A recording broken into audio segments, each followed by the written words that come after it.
Sir iron deficiency ఉంటే అంగస్తంభన problem ఉంటుందా? ఖచ్చితంగా ఉంటుంది.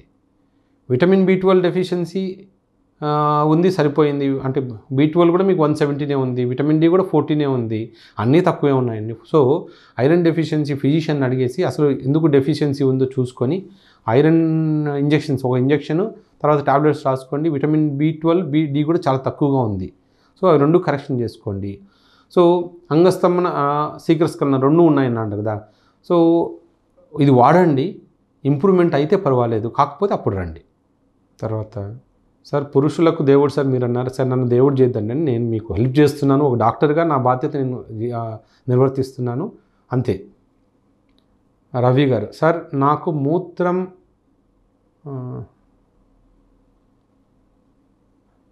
మూత్రం వీర్యం కలిసి వస్తుంది, ఒక్కొక్కసారి నైట్ ఫాల్ అవుతుంది, నీరుగా వస్తుంది, గట్టిగా రావట్లేదు. సో ఇప్పుడు ఏం లేదండి, కొన్నిసార్లు మీరు పెళ్ళి కాని వాళ్ళు కానీ ఫ్రీక్వెంట్గా హస్తప్రయోగం చేసుకోని వాళ్ళు కానీ అప్పుడు ఏమవుతుందంటే స్పెర్మ్ ప్రొడక్షన్ అవుతూ ఉంటుంది కదా, అది ఎప్పుడో ఒకసారి ఓవర్ఫ్లో అయిపోవాలి, బయటకు వచ్చేయాలి.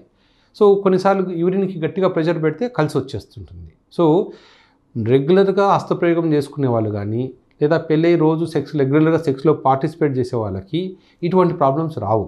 ఒకసారి ఒక 2-3 సార్లు మాస్టర్బేట్ చేసుకుని చూడండి, స్పెర్మ్ వచ్చిన తర్వాత మళ్ళీ కలిసిన అట్లా ఉంది అంటే అప్పుడు ప్రాస్టటైటిస్ కానీ సెమినల్ వెసికులైటిస్ కానీ మనం ఎవాల్యుయేట్ చేయాలి. Sir old penile fracture surgery before ఎలా ప్రిపేర్ అవ్వాలి? సర్జరీ 1 డేలో చేస్తారా రికవరీకి? ఓకే, ఇవి బేసిక్గా ఈ పినైల్ ఫ్రాక్చర్ గురించి ఒక వీడియో చేస్తానండి, ఎందుకంటే మీరు చాలా క్వశ్చన్స్ అడిగారు. ఈ పినైల్ ఫ్రాక్చర్ గురించి నేను ఒక సపరేట్ సర్జరీ ఒక వీడియో చేస్తాను, అంటే ఫ్రాక్చర్ అంటే ఎలా అవుతుంది, ఏంటి, ఎలా ఉంటుంది, ట్రీట్మెంట్ ఎలా ఉంటుంది అనేది. సో ఈ లోపల ఏదైనా మీకు ఎమర్జెన్సీ ఉంది, హాస్పిటల్ రావాలంటే ఒకసారి రండి కన్సల్టేషన్కి. దీనికి ఇన్సూరెన్స్ అనేది తెలియదండి నాకు కూడా, అంటే పినైల్ ఫ్రాక్చర్కి హెల్త్ ప్రాబ్లం కాబట్టి ఇవ్వచ్చు అనుకుంటున్నాను, మోస్ట్లీ వస్తుంది అనుకుంటున్నాను. నేను గల్ఫ్లో ఉన్నాను, మీ హాస్పిటల్కి రావాలి అనుకుంటున్నాను, ఒకసారి రండి, నేను ఒకసారి చూస్తాను అది ఫ్రాక్చరా లేకపోతే పెరనీస్ డిసీజా అనేది కూడా మనం చూసుకోవాలి. ఓకే, గల్ఫ్ నుంచి వచ్చారన్నారు కదా, దీనికి ప్రిపరేషన్కి కూడా ఒకవేళ ఎక్కువ రోజులు టైం పట్టదండి, 1 or 2 డేసే పడుతుంది. సో ముందే ఏమి చేయనవసరం లేదు, ఇక్కడికి రండి, అసలు అది మీకు అవసరమా లేదా, దానివల్ల ఎంత బెండ్ ఉంది అనేది 1-2 రోజుల్లోనే ఎవాల్యుయేషన్ అయిపోతుంది.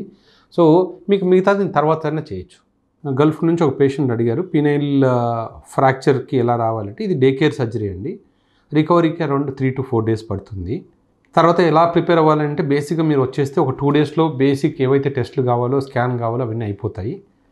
ఒకవేళ మీరు అక్కడే బేసిక్ చేసుకోగలిగితే, బేసిక్ అంటే haemoglobin test, sugar test, creatine test, HIV, HbA1c ఏవైతే బేసిక్ టెస్ట్ అయితే అక్కడైనా చేసుకోవచ్చు, ఇక్కడైనా కూడా హాఫ్ డేలో వచ్చేస్తాయి, డోంట్ వరీ.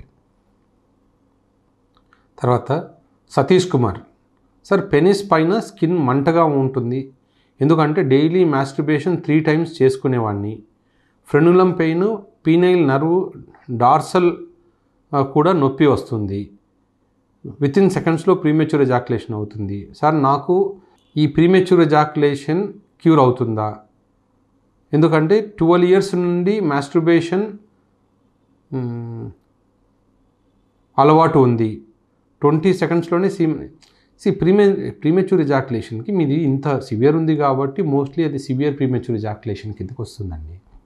ఒకవేళ అంటే మెడిసిన్స్తో కాకపోయినా కూడా దీనికి సర్జరీ చేసినా క్యూర్ చేయొచ్చు, డోంట్ వరీ. దీన్ని సెలెక్టివ్ పీనైల్ డీనర్వేషన్ అంటాం. అంటే కొన్నిసార్లు మీరు అలా రోజుకి అన్నిసార్లు మాస్టర్బేషన్ చేసుకోవడం వల్ల మీ బ్రెయిన్ అలా మీ ట్రైన్ కూడా అయిపోయి ఉండొచ్చు, దానివల్ల కూడా ప్రీమెచ్యూర్ ఎజాక్యులేషన్ వస్తుంది. కానీ అలాంటి వాళ్ళకి జనరల్గా ఏమవుతుందంటే పెరాక్సిటిన్, ఫ్లోక్సిటిన్తోనే ఇంప్రూవ్మెంట్ వస్తుంది. ఒకవేళ మీరు అవి తీసుకున్నా కూడా, ఆల్రెడీ నేను తీసుకున్నాను సార్ నాకు ఇంప్రూవ్మెంట్ రాలేదు అంటే మీకు జనరల్గా సర్జరీ అవసరం అవుతుంది, సర్జరీతో జనరల్గా క్యూర్ అయిపోతుంది. Sir how to identify penile ligament failure? So penile ligament injury కానీ ఫెయిల్యూర్ కానీ ఉన్నప్పుడు ఏమవుతుందంటే సడన్గా పెనిస్ అనేది నార్మల్గా ఉన్న పెనిస్ స్లోగా ఎరెక్షన్ వచ్చినప్పుడు ఒక సైడ్కి తిరగడం కానీ, మొత్తం ఇట్లా కరువు అయినట్టు అనిపించడం కానీ, లేదా ఒక సైడ్కి పడిపోవడం కానీ అలా జరుగుతుంటే అది పీనైల్ లిగమెంట్ ఫెయిల్యూర్ అన్నట్టు అర్థం. బార్డర్ లైన్ స్టిఫ్నెస్ ఎన్ని డేస్ పడుతుంది సార్ క్యూర్ అవ్వడానికి? జనరలీ 3 to 4 months పడుతుందండి. తర్వాత severe cases how many months required for complete solution? జనరల్గా అదే అండి, 3 to 4 months పడుతుంది.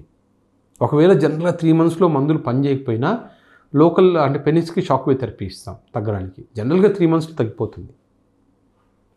సార్ మా తమ్ముడు 8 years నుండి డైలీ హస్తప్రయోగం చేస్తున్నాడు సార్, వాడికి ఇప్పుడు స్పెర్మ్ కౌంట్ 0 ఉంది. మా దగ్గర లోకల్ హాస్పిటల్లో చూపించాము, స్పెర్మ్ కౌంట్ పెంచడం ఎలా? రోజు హస్తప్రయోగం చేసినంత మాత్రాన స్పెర్మ్ కౌంట్ 0 అవ్వదండి. అది అపోహ. నేను చేస్తున్నాను కాబట్టి అంత స్పెర్మ్ అంతా వెళ్ళిపోయింది అని కాదు. బేసిక్గా 0 స్పెర్మ్ కౌంట్ ఉంది అంటే మనం ఫస్ట్ చూడాల్సింది ఎందుకు ఉంది.